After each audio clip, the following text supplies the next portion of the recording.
أعوذ بالله من الشيطان الرجيم. بسم الله الرحمن الرحيم. يا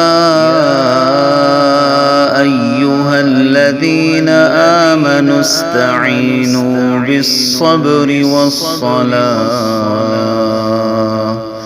إن الله مع الصابرين.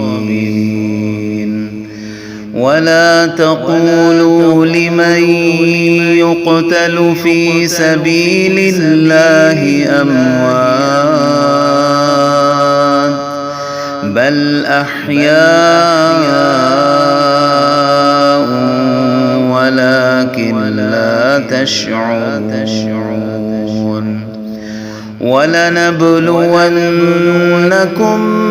بشيء من الخوف والجوع ونقص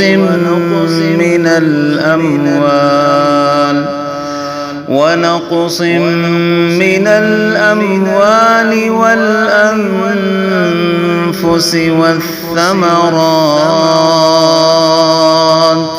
وبشر الصابرين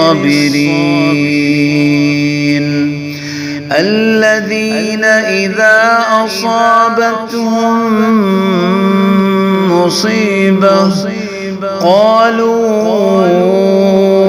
إنا لله وإنا إليه راجعون. أولئك